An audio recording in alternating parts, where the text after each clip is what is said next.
Thank you. My Lords, I'm obviously rising in support of all of these amendments, and if it comes to a vote, I will certainly vote for them all as well.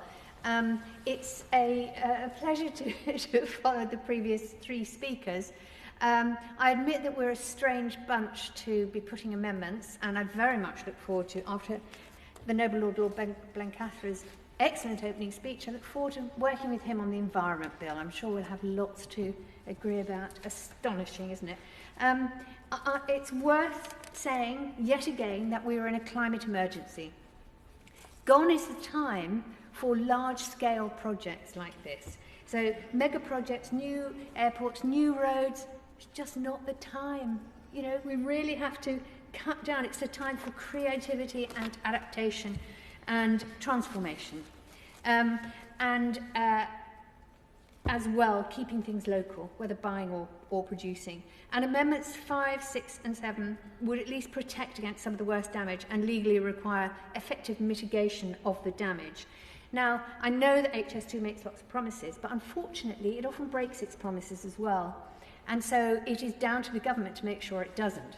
So, for example, last night in Camden, there was a motion to try to reclaim £129 million for rehousing from HS2 because it gave all sorts of assurances about noise and construction, dust and debris, all of which has made life absolutely impossible for hundreds of Camden residents.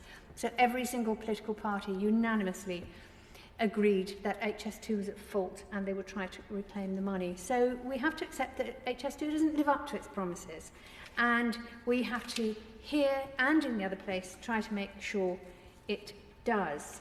And in a way, this bill is showing the limits of what parliamentary democracy can achieve, because the parliamentary arithmetic is against us in the other place, but also here, and preventing this destruction is something that a few of us just cannot manage. And so I realise that the Green Party is the only political party that's actually against HS2, alongside some notable rebels from other parties. And I'm very sad today that Labour, I gather, is not supporting these amendments, because surely everybody cares about biodiversity. Surely that's the basis of our health as humans.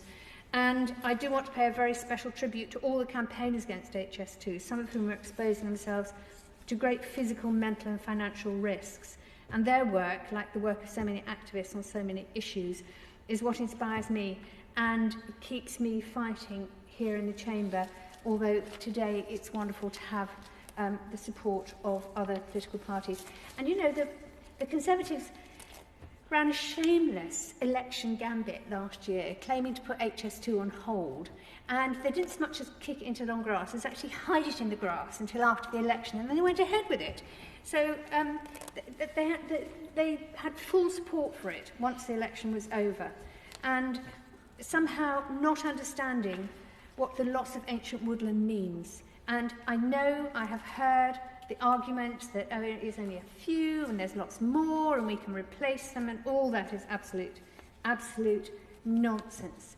The loss of ancient woodlands leaves actually gaping wounds in Britain's nature. And these amendments will at least force the government to face the reality of the destruction that's being inflicted. I am very pleased to be a signer of the first three amendments, and I would have signed the fourth amendment if I'd spotted it. So I very much hope the government is in listening mode on this, and that the Noble Lord Lady the Minister can take this back and actually get some sort of support for it.